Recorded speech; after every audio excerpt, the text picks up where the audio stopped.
Hey everybody, in this video I'm going to tell you about a buddy read, a middle grade review, a mystery, and I'm even going to open some book mail. So if you're interested in any of that, this is largely Christian. This is a Christian reading vlog this week. If you're interested in any of that, stay tuned.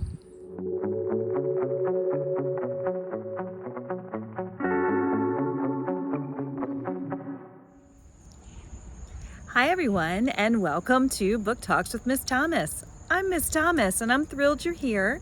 If you like to hear about books, in this particular video I'm going to talk about Christian books. I'm looking for books for my Philippians 4 project. If you are interested in hearing about that, please subscribe, and if you are returning, thanks so much and welcome back. All right, so first I want to talk about a book that I really loved. I read very recently. It was recommended by Katie at Paperbacks and Ponytails. It's a middle grade book, and she was talking about it, and I thought, oh, I'll give it a try, and I loved it. It was adorable.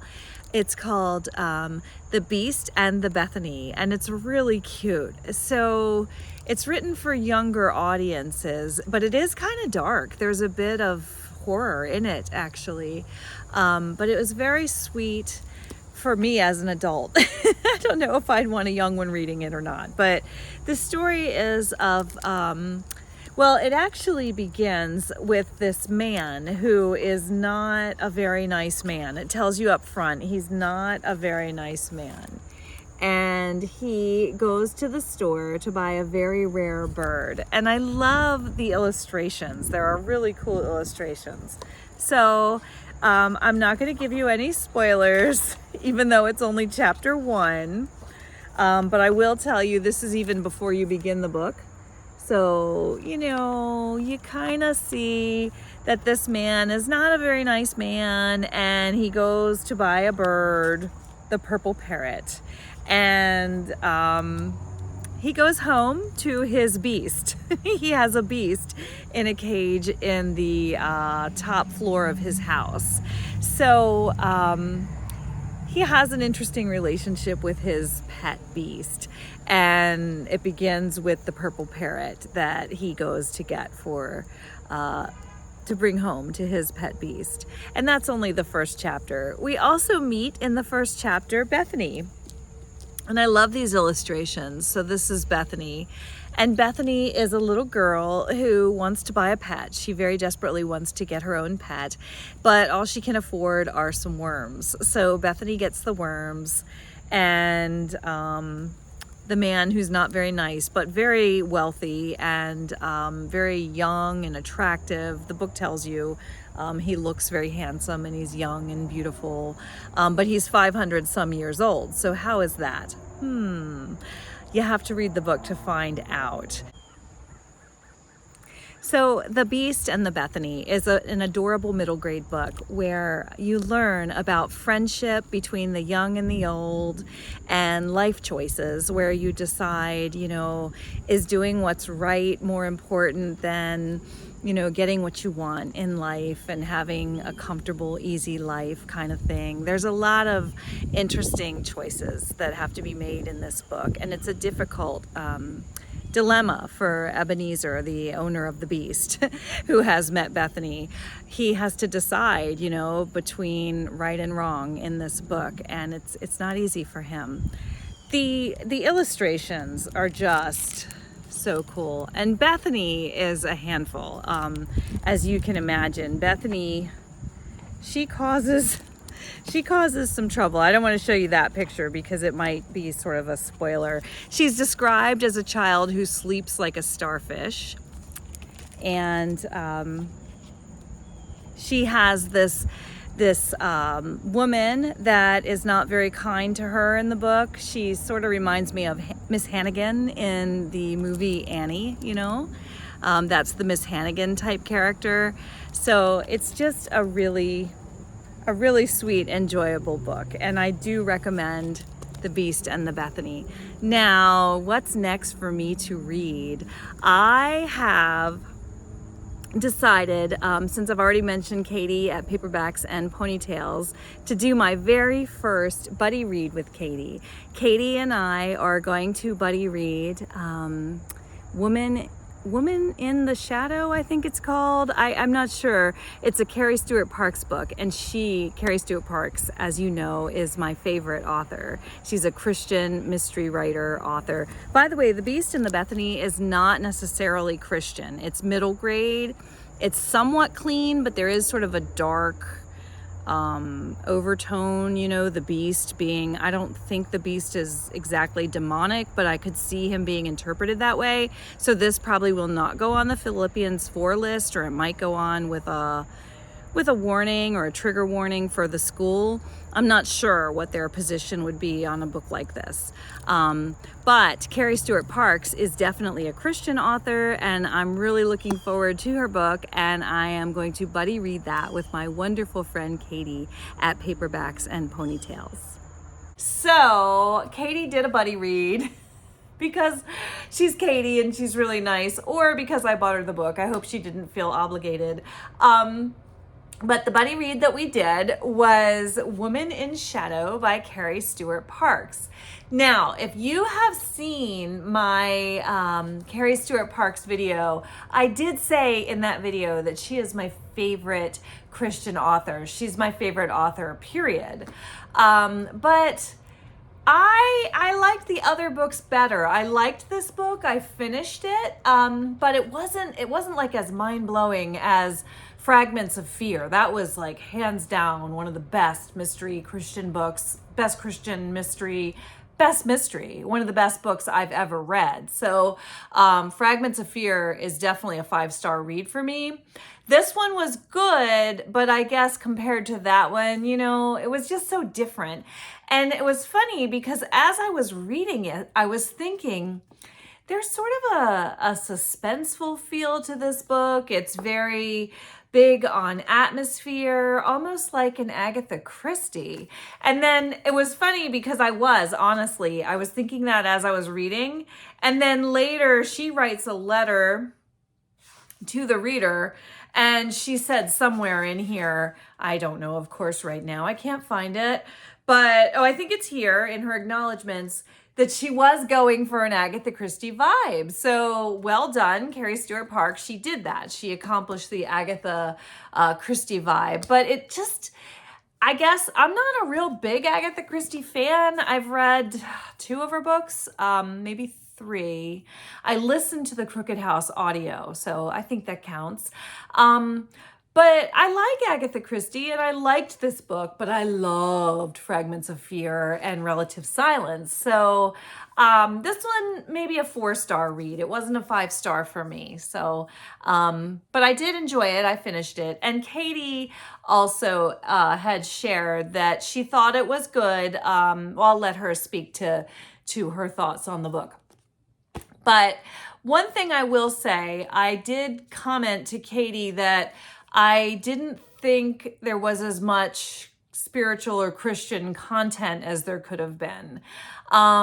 There was Christian content. The story is the woman, Darby. It's the story of Darby, who has, I guess, given up on God. She struggles with faith, and she is this sort of undercover police officer. She actually has left the police force, or was it the FBI? She's left some sort of detective agency, and she had some tragic experience, and she's dealing with some post-traumatic stress from something that happened to her while she was on the job of a major investigation.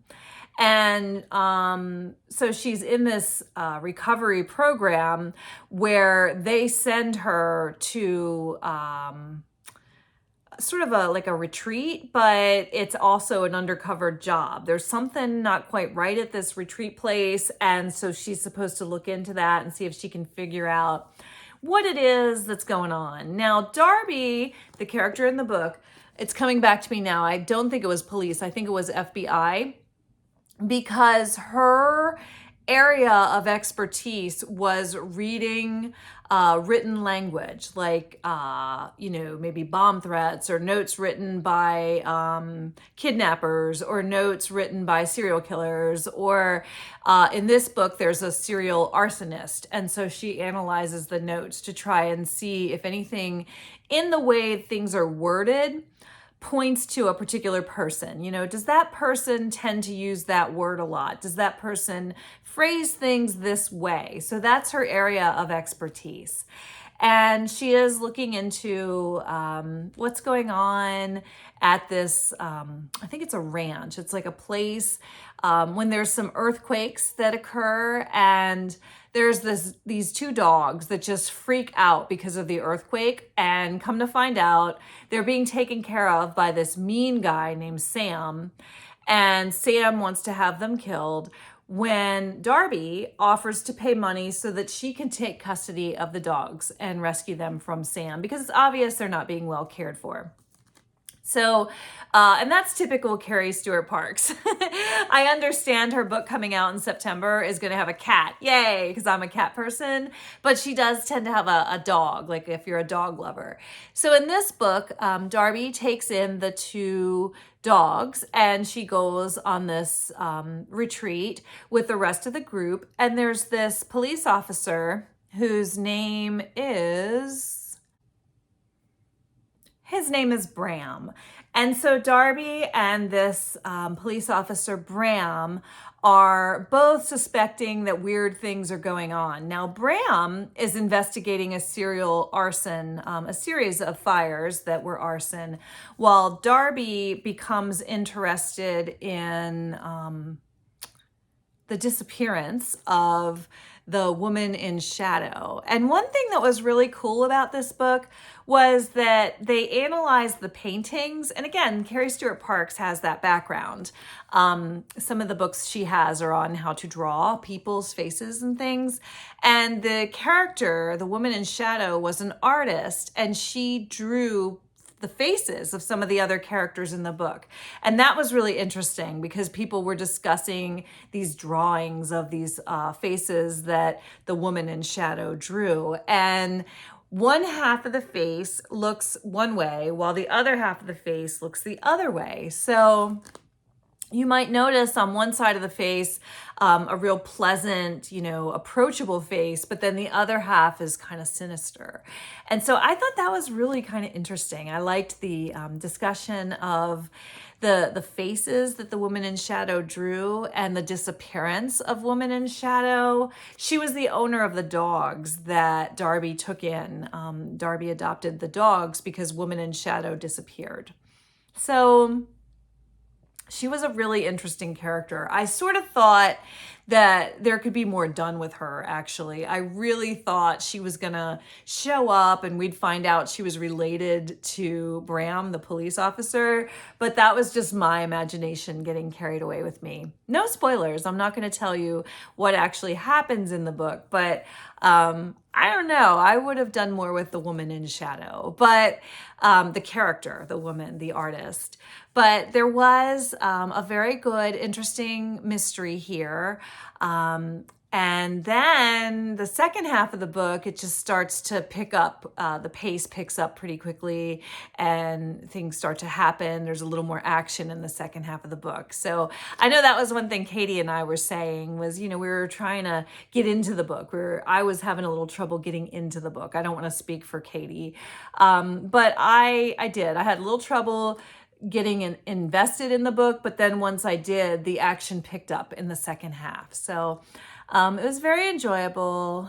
I will also say the spiritual content, it wasn't a lot. I didn't think there was enough spiritual content. The character, Darby, she lost faith because of a tragedy and she was dealing with some post-traumatic stress syndrome. And then Bram is a man of faith. And so Darby kind of, okay, God, if you're there, can you help me? And there is a reference to the Bible. There's, I think, 3 rocks and each one has a Bible verse, I think. There were definitely some Bible verses in the book. I know Jeremiah 29:11 was one of them. And so there was reference. It was definitely a Christian book, but I wish that more had been done with that aspect of the book as well. But Carrie Stewart Parks is still my favorite author, and I would recommend this book. I'd give it maybe 3.5 or 4 out of 5 stars. All right, I'm back, and I started yet another really good book last night. So last night I was listening to Krista at Books and Jams. She was doing a productivity sprint, and I love her productivity sprints. So I had just finished a book, and I saw this book sitting here, and I thought, okay, well, this is sitting here. It's a library book. I'll go ahead and start this one, really just to participate in the productivity sprint.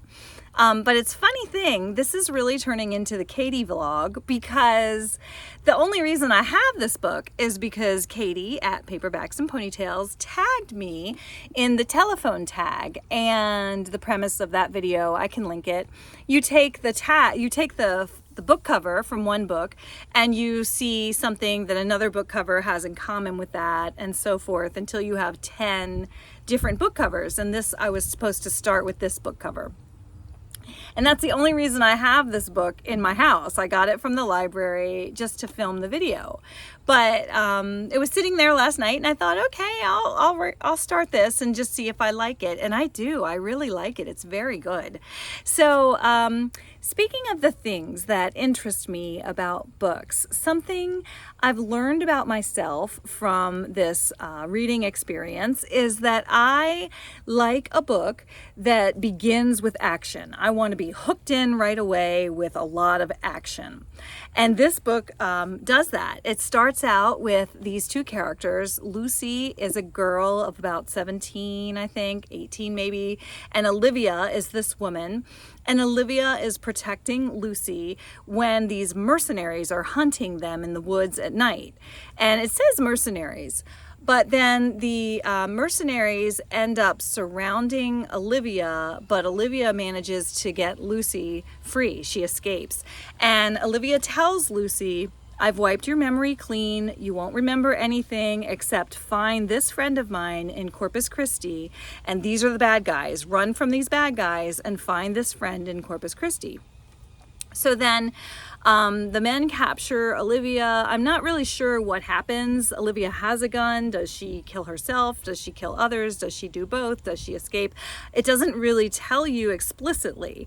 So I don't know if we're going to see Olivia again in the book, but Lucy has escaped and she's running for her life, and she has no memory of anything. She just knows that she is looking for some person in Corpus Christi. Okay, and then the next chapter begins with this woman named Zoe, who is a waitress in a diner. And Zoe is very closed off, minds her own business. She lives in a hotel room, and she doesn't trust anybody. When Lucy wanders in, because she's been hunted and she escapes, and she wanders into this diner, and Zoe takes a shine to her. And at first she's supposed to be her waitress, but then she starts to really feel sorry for this girl, and so she gives her milkshake and fries and ends up taking her home. And Zoe becomes protective of this girl, Lucy, when they're in Zoe's, I guess, apartment, but it's like a hotel room, really, but it's a hotel room that Zoe lives in and rents, when the FBI show up looking for Lucy, and Zoe and Lucy escape through the bathroom window. And that's as far as I got, and I got to tell you, I've only read like an hour. I'm maybe on chapter 5. It's, maybe 30 or 40 pages in. So this is like a page turner. I'm really enjoying this book a lot. So I can't wait to find out what happens. And all because Katie tagged me. Hey everybody, I just wanted to pop on here again and tell you I'm still reading 9 by Rochelle Decker, and I'm still very much enjoying it, but I just have to tell you, there is no mention of God or the Bible or any indication that this might be a Christian book. So not that that's offensive. I mean, there's nothing offensive in the book, but I just wanted to see, is it a Christian book? Because I do read secular books. You know, I'm okay with reading a secular book. But I thought this one was a Christian book and found no reason to support that. And so I did look it up. And it does say on the internet that this is published as a Christian book. I'm not even halfway through, so maybe God will show up. I certainly hope so. But I am enjoying it. It is a good book. Now, so far, the waitress is on the run with the girl. I think her name is Lucy. Zoe is on the run with Lucy. And the FBI, I guess he's an FBI agent, or he's posing as an FBI agent. He is, trying to track them down, and he's starting to research about Zoe. And we're finding out a little bit more about Zoe. And she had some horrible things from her childhood. I don't know the particulars. I just know that she was abused as a child, and that would explain perhaps her protectiveness of Lucy. So I am really enjoying this book. I'm just hoping that we're going to hear from God soon in the book. I do read secular books, so it wouldn't be like a reason not to finish the book or anything, but I'm just wondering because it says it's a Christian book. So anyway, I'll keep you posted.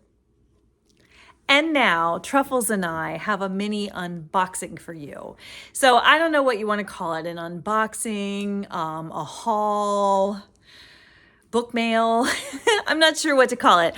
I went to a ladies' fellowship with some women from my church, and there's that one dear woman. She did give me permission to give you her name. Her name is Kay, and she reads a lot, and she goes out and buys a lot of books. So at this fellowship, it was nice too, because my birthday was recently, and so she even had a cake to say happy birthday to me and to another woman who also had a birthday this month.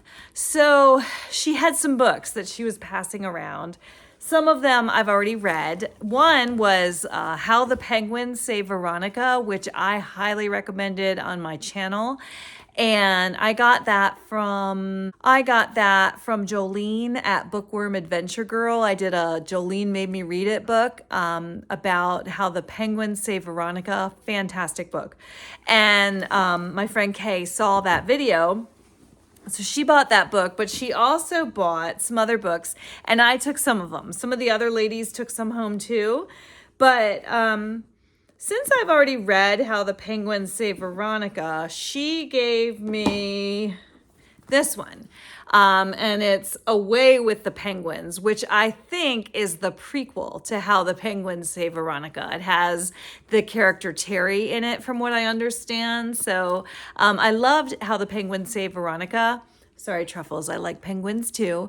But this one I would like to look at as well and see if, now my friend Kay said this one is extremely similar to How the Penguins Save Veronica, but my other friend said, no, I think it's more of a prequel. So I'll look at it and decide for myself.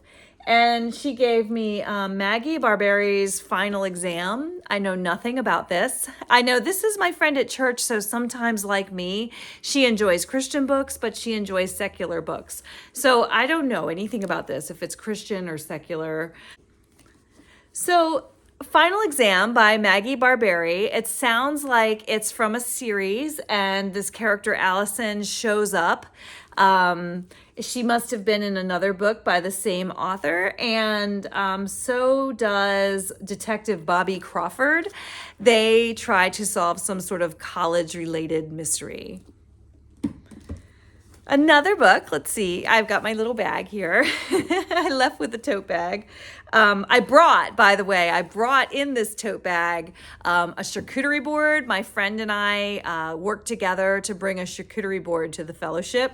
So I had everything in this bag, and I left with a bag full of books. So yay, you give some, you get some. This one is Extra Credit by the same author. So maybe these two probably go together. And I think it is sequel September. So maybe for September, I'll read these because they're both from a series.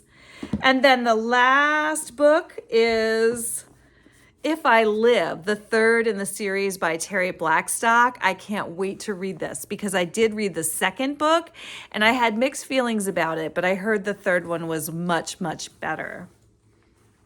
Finally, this book, Third Degree, also Maggie Barberi, but it has coffee on it, so I can't wait to read that.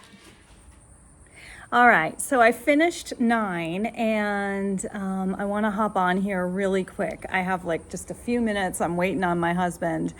And so I thought, all right, let me pop on here and tell you about 9. I enjoyed it. I would give it 3 stars. I didn't know going into it anything at all about it. And it was, I guess, a science fiction Christian book. God never did show up. He was more theoretically, I guess, there, but I would have liked it if they had said, if they had given the glory to God in the book. I thought about, as I was listening, I was reading that one. I had a couple of audiobooks going and I was reading 9. And I thought about the verse, I am a new creation in Christ. And I think that verse was clearly approached toward the end of the book. There is that debate throughout the book. Can you sort of move on from your past? Can you really, truly embrace forgiveness and become a new creation in Christ? And I feel like that was the overarching idea of the book, but it never came right out and said that. So for that reason, I give it 3 stars. I know that it's supposed to be a Christian book. I don't really feel that it clearly had biblical content. And in all fairness, I'm not really a big science fiction reader, and I didn't know going into it that it was science fiction. But I did enjoy the character development. I loved the characters. I loved the idea that Lucy, she is actually number 9, but she's also Lucy. And sometimes she says, no, I'm number 9. And then she realizes I can be Lucy now. I don't have to just be number 9 because, I don't want to give away anything from the book. I'll let you decide that. But I enjoyed the book. I do recommend it, but with 3 stars. It was a nice read. I enjoyed the character development. The plot was pretty good and interesting, but I didn't think it was really that rich in spiritual content. So that's the end of my reading vlog for this week. That's quite a bit, right? A couple of books and even some mail. I hope you're out there reading and having a great week too. Bye for now.